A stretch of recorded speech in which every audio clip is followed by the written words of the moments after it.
Good morning, and welcome to another exciting episode of the Seed Sowing Sister Movement with your head seed sowing sister, Patrice. I would like to thank iHeartRadio, iTunes Radio, and VRK Radio. Let's jump into today's topic. So, this topic is called blessing. I'm going to be breaking this up into probably a part one and part two. As I got into this, so much started kind of pouring out in my own life and some things I had experienced and some things that I was like, wow, this is really exciting about what it looks like to be walking in the blessings of God. So I want to kind of take you back to an experience I had. When I was in the midst of studying in my degree for psychology, one of my particular locations was a court mandated location. And I was working with young men and young women who had domestic violence cases. These young people were the aggressors. And I remember when I first heard about this particular set, I was like, I don't want to do it. This is not for me. I definitely don't want to do it.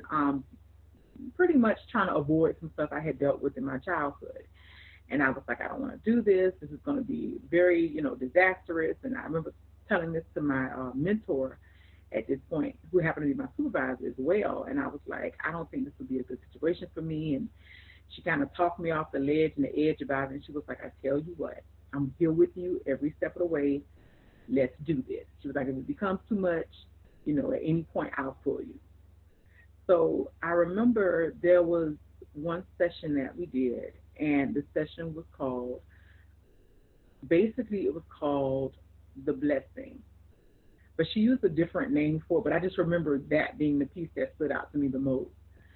At the end of this, each person went around and they talked about, where their life was and what they remember very clearly, what's the thing that played in their mind daily about themselves. And one part, she talked about what's the thing that plays on your tape several times a day. And it was a common theme.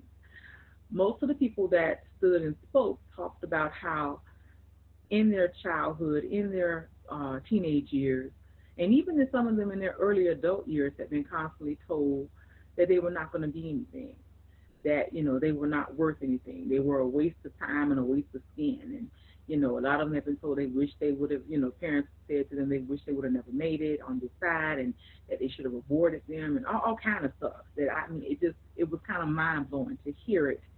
And I remember there was one older gentleman who was here, I'm going to say maybe late 50s, early 60s at this point, and he started explaining his story. And in the midst of this, he started literally breaking down. And he said, I remember this so clear. He said, because what they said to me stays with me every day. And I hear it over and over again. Now, what made this stand out to me and what really touched me about this is that so many times we walk around and we cuss each other, whether we use cuss words or not, in ways, or we put down each other, and we don't realize how it truly affects the person, whether they say or tell you that it affects them or whether they show any reaction about it or not. And the only thing I kept thinking when I left out of there was, what if they were told they were blessed? What if they were told they were more than enough? What if they were told you can do it? What if they were told you were smart enough? What if they were told you can do this? You're a trailblazer. You're not a lazy couch potato. You can do this. And it just was amazing to see at the end of this experiment, and I should say experiment, it was this experience with these young men and young ladies, how just changing the mindset and really having a conversation and really giving them a word of encouragement changed their outlook about themselves. And the piece that really stood out to me was giving them homework, and I'm one of those people who believe in it heavily. I call it self-investment, to write yourself a positive something about yourself daily.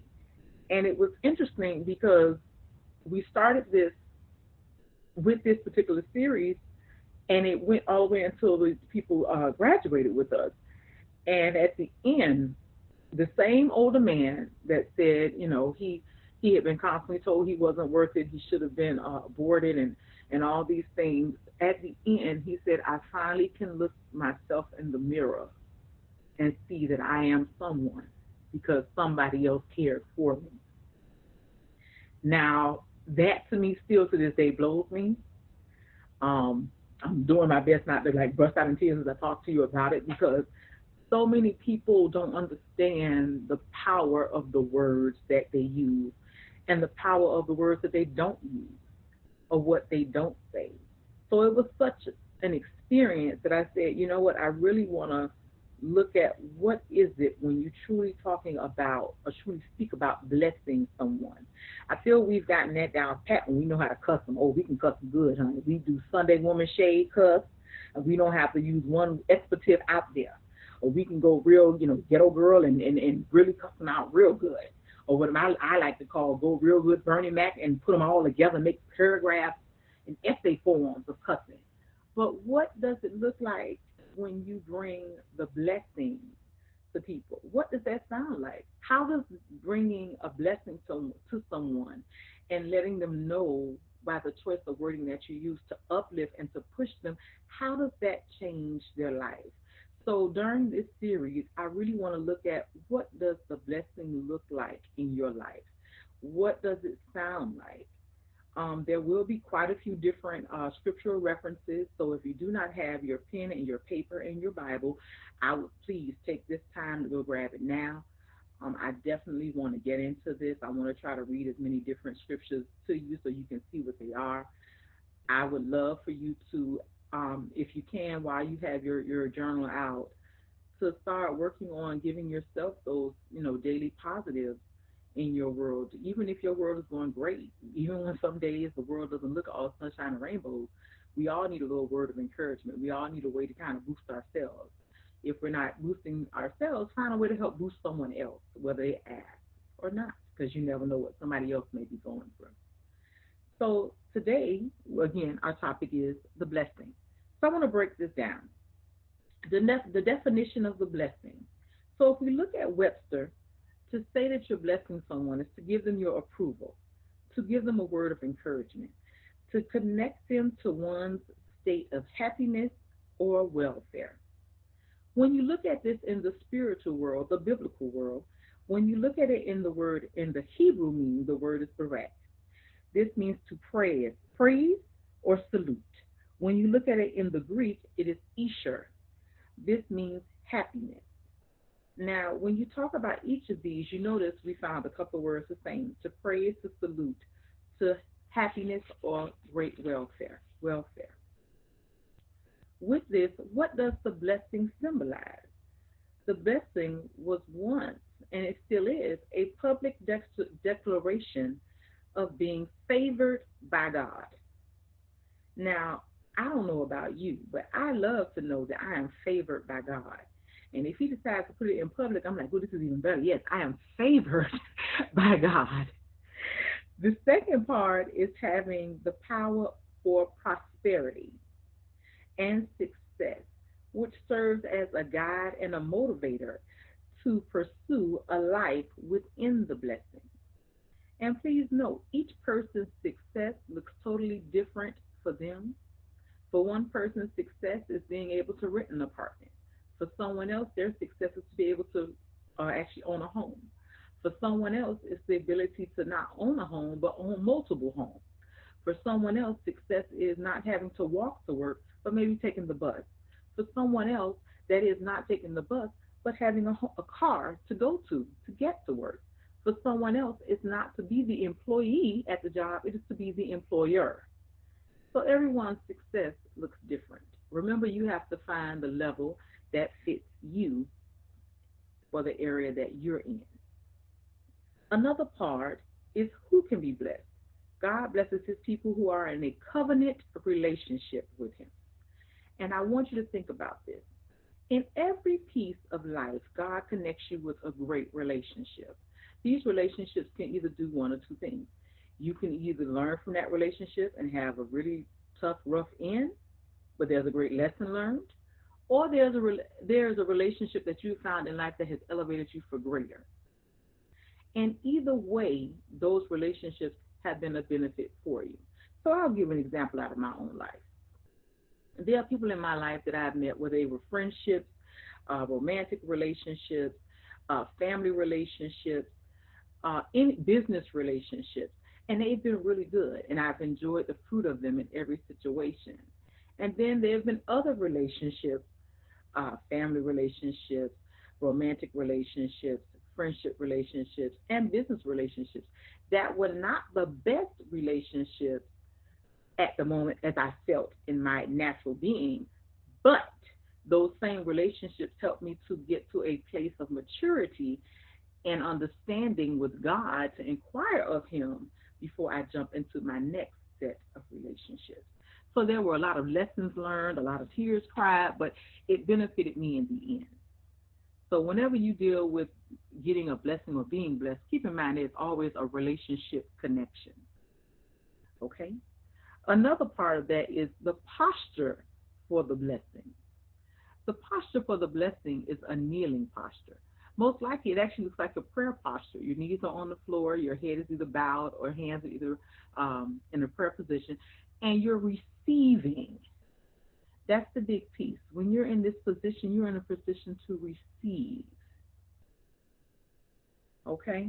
So let's break this down a little bit. Let's go to some of our examples when you talk about blessings. So when you talk about blessings, let's go over to Genesis chapter 1, verse 22.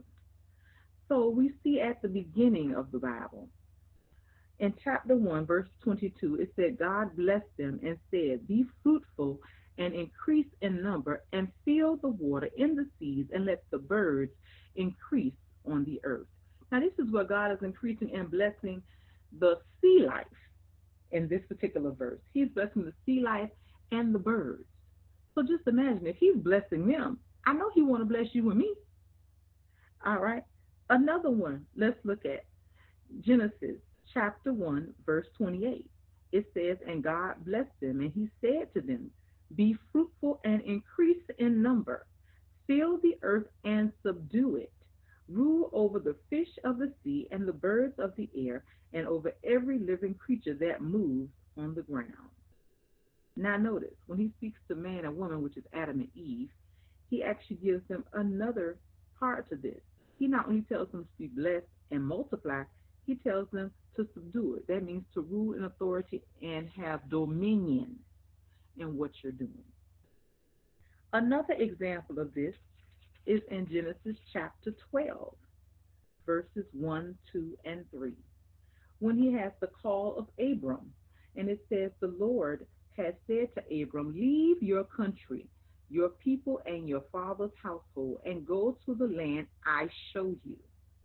Now, you know you have to have a really good relationship with the Lord to get up and leave your people, because you got to have a good level of trust with this man. You got to know you have to have trust. This is God. God's saying get up and go. Okay, God, do I trust you enough to go? So let's look at this next one. And then here's where you find what the blessings kick in when He does follow through what God says. He says, I will make you a great nation. I will bless you. I will make your name great, and you will be a blessing. I will bless those who bless you, and whoever curses you, I will curse. And all people on earth will be blessed through you. Now I got to tell you, that right there, if I was Abram, the minute he said all of that, I'm like, yep, let's go. I'm ready to ride right there. Because to me, He's not only telling you He's going to make him a great nation, He's saying, I'm going to bless you in the process. Now, I don't know about many people. I don't have to have my name in lights, but hey, if that's what works for you, do your thing, boo. He also tells him, hey, I'm going to make your name great, and you will be a blessing. Here's the piece that I love. He tells him He's going to make him a blessing, not just for himself so he can go and get fresh stuff and put it all together, but also that he can bless others. Here's another piece. He's going to bless those who bless him. He's also going to curse those who curse him. But then He also says, through all the people on earth, they will be blessed through you. Can you imagine years down the road, somebody that you knew. And I'll even say, look at your family line. So let's go back. Let's go all the way back to your great grandmother. Imagine her praying and you still being blessed because of her prayers now. Imagine you praying for your great granddaughter or grandson and them being blessed through you. So another example would be also Abram's blessing of obedience. That's in Genesis chapter 22. Okay, and this is verses 16 through 18. And now here, this is where Abraham has basically taken his son. Oh, he's being tested. There you go. Sorry, he's being taken. He's being tested, and he's asking him to go out. Let's look at this part. 16. I'm sorry. I'm going to start a little earlier. It says, verse 15. The angel of the Lord called to Abraham from heaven and said, a second time it said, I swear by myself, declares the Lord, that because you have done this and have not withheld your son, your only son, I will surely bless you and make your descendants as numerous as the stars in the sky and as the sand on the seashore. Your descendants will take possession of the cities of their enemies, and through your offspring all nations on earth will be blessed because you have obeyed me. That is a big piece. So as we kind of talk about these, we're going to break down some major key seeds today. So we're going to have the major pieces of the blessings. Those are going to be your pieces of the key seeds today. So your key seeds will be the different types of blessings. The first one is the ceremonial blessing. Okay? Now, with this one, it's broken up in a couple of ways. The first one I did was the family. So if you're writing this down, number one would be key seed ceremonial blessing. A would be the family. The family. So this is the blessing of the father or the husband blessing his wife, or the wife blessing her husband, the mother blessing her children, the father blessing his children and his wife. That's what the family blessing looks like. B would be the governmental blessing. That would be the person who's in charge of the government blessing others who are working in the government and those below in other areas of the government. You see this through several of the kings in the Bible. C would be your priestly blessing. Now, with this, I broke this up into two parts. All right, the first one, and you see this with the Levites, they had the privilege of blessing others. And then also, they also were able to pronounce blessings. That was the second part. So let's get some real life examples. All right, Melchizedek, he blessed Abraham.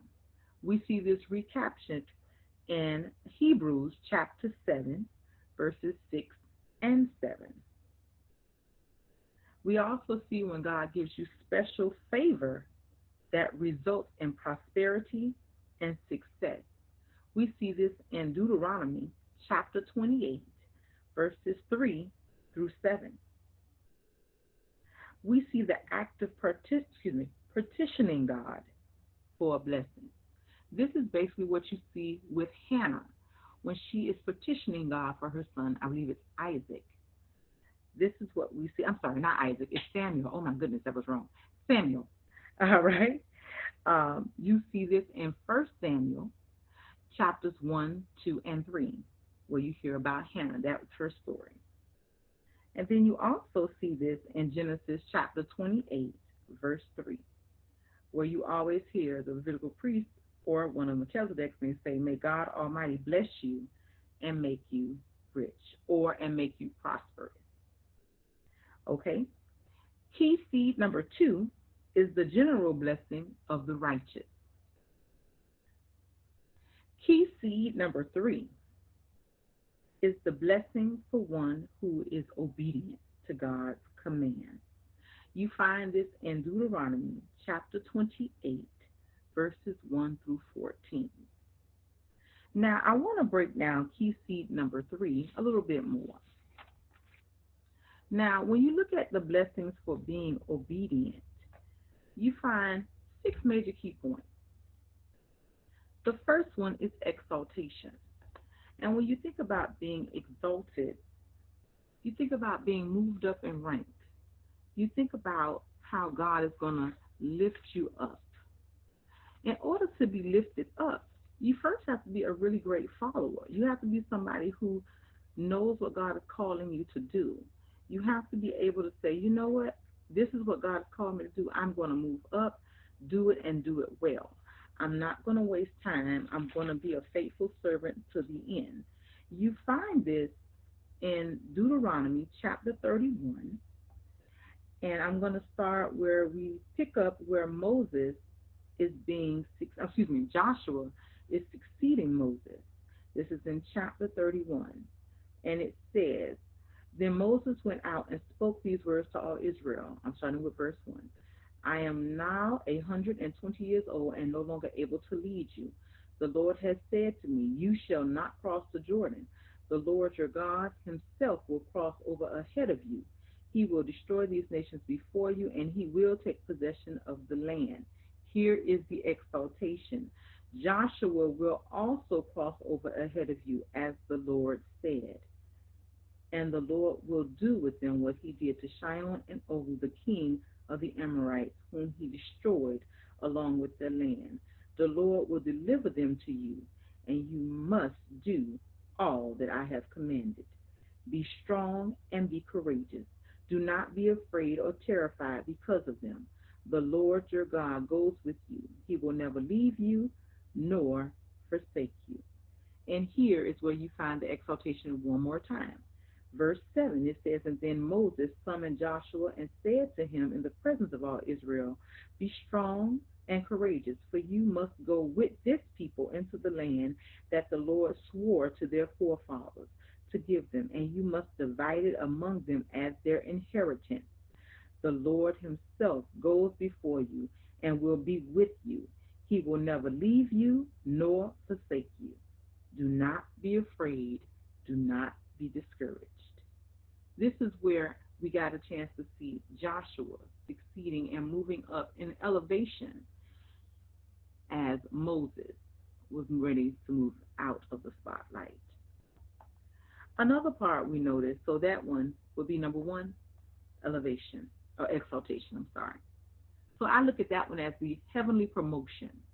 God giving you a heavenly promotion and moving you up in his time, his way.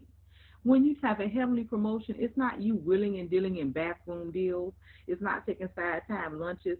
It's letting God do his thing, his time, his way. Number two, prosperity.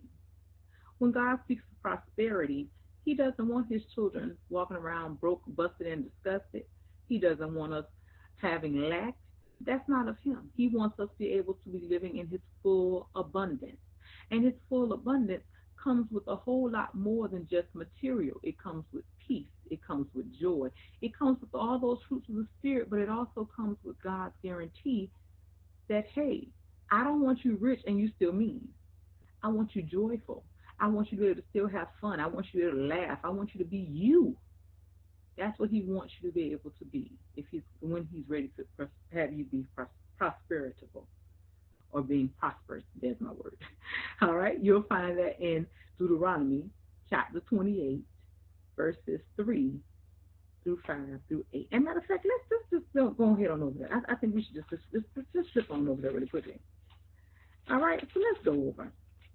All right, so in chapter 28, it says, If you fully obey the Lord your God and carefully follow all his commands I give you today, the Lord your God will set you above all the nations on earth.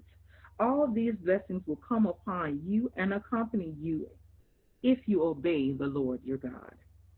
You will be blessed in the city and blessed in the country. Your fruit of your wombs will be blessed, and the crops of your land and your young and your livestock, the calves of your herd and the lambs of your flock. Your basking and your kneading troughs will be blessed. You will be blessed when you come in and blessed when you go out. The Lord will grant that the enemies who rise up against you will be defeated before you. They will come at you in one direction, but flee from you in seven. The Lord will send a blessing on your barns and on everything you put your hand to. The Lord your God will bless you in the land he is giving to you. The Lord will establish you as his holy people, as he promised you on earth.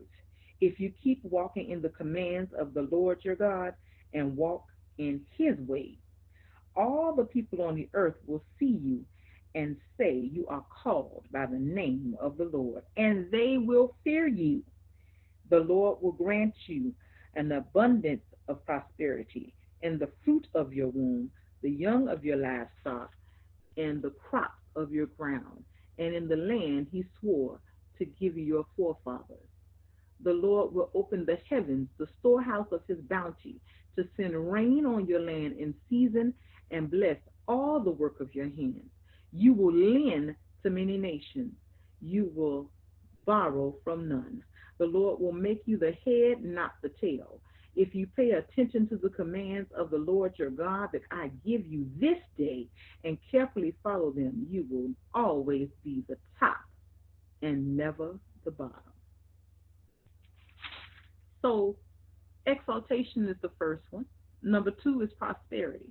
Now I don't know how much more clear the Lord can make that. He is desiring. He is like, I want to give it to you. Go ahead, do what I'm asking you to do, so I can bless you in such a way that overflow, overflow, overflow blessings. I want to give you that abundance. He wants to give you that. So I got so carried away, y'all. I was on Deuteronomy chapter 28. I went all the way from 1 to 14. Um, Number three, he wants to give you his victory. He wants to give you his victory. That's in Isaiah 54:17. And you know what? Let's just on over to that real quick. All right, so Isaiah 54:17. It says, no weapon formed against you will prevail, and you will refute every tongue that accuses you. This is the inheritance of the servants of the Lord, and this is their vindication from me, declares the Lord. Now, I got to tell you, there have been many guarantees in life, but there's nothing like a God-given guarantee. When God and the Lord say, I got you, they got you. So here, he's telling you off rip, listen, there will be weapons, they will form, but they won't get you. He's telling you again, every tongue that rises up against you that speaks slanderous remarks, offensive remarks, gossiping remarks, lies, and anything else, those tongues will all cease. And here's the part that really gets me. He already lets us know this is your heritage of being a servant of the Lord. That you don't have to fight your battle. He's pretty much telling you, I got your battle. You don't have to fight nothing. Let me fight this because I got it. So he's telling you it's a guaranteed victory. Let him fight it. You don't even have to get your nails dirty. You don't have to crack no nails, chip up no polish. Let him fight. You don't have to say nothing slick. You let him fight. He got it. So number 4, this is one of my favorite ones. He wants to make you the head and not the tail. I just read that in Deuteronomy. So, and I want you to think of it like this. Your head makes your godly decisions. Your tail is what follows behind. He wants to make you the person that keeps him as the head of your life so that you make your heavenly and godly decisions using his godly discernment, and discretion and decisions at all times. And when God does it, he will exalt you in a way that people will come to you for godly advice and godly blessings. And what even tickled me as I read this a little bit more, and the Lord even kind of gave me my own little laugh, he said, think about it. The one that's taking you through all of this here and what you're going through, guess what? After a while, they're going to get to the point, they're going to be coming to you for advice and saying, how do I handle this? You know what? I need you to pray for me about this situation. And I was like, Jesus, you for real? He was like, trust what I'm telling you. After a while, they'll be coming to you and saying, I need you to pray with me on this. I need you to come and give me advice on this. How would I handle this in a godly manner? So he will even do that. And here's the biggest piece. He will even make your enemies turn around and start coming to you. He will start making your enemies start coming to you and asking for advice. And not only will they start coming, they will also start to respect you because guess what? They know they can't go and play crazy in the foolishness that they do, and they try because God already got you. So they know up front, I can't play that with her. I can't play that with him. Mm-mm. All right. So we're on number 5 so far. Fruitfulness. So let's go over to that. I'm going to go right into Psalms 128. So when we talk about in Psalms, we're talking about fruitfulness. And now, women, we have been blessed with such a wonderful gift. It is called childbirth. Now, it don't feel so wonderful when you're going through this process, I'm sure. But I know God has blessed us to be women who have blessed wombs. And he gave us this because if you look in Psalms 128, verse 3, he says, your wife will be like a fruitful vine within your house. Your sons will be like olive shoots around your table. Now, that's a beautiful thing. For you to have a womb that already brings fruitfulness to the home, that everybody will see your sons and your daughters as olive shoots. That means they're all over the place and they're multiplying. And then when you go back to Psalms 127, verse 3, you will see that your sons are your heritage from the Lord. Your children are your reward. So even when they're acting real ugly and out there and cutting up, guess what? God has still honored you and rewarded you with these wonderful little children that you have. Because he says, you know what? They were faithful. I'm going to go forward. I'm going to reward them with this child.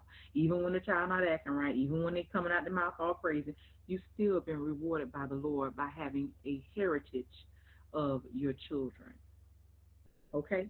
The last one is your heavenly health. That's number 6. Your heavenly health. God wants you to live in full abundance. When you have full abundance, it's not just about the material things, it's about the things that money can never buy. And if you think about it, my grandmother used to always say, a rich man can't afford to lose his health, and a poor man surely can't afford to buy it. And what she meant by that was your health is something, no matter how much money you have, if the doctors can't figure it out, guess what you're doing? You're just throwing away money. And a good example of that was the woman with the issue of blood. She had gone to several doctors in the Bible. None of them could figure it out.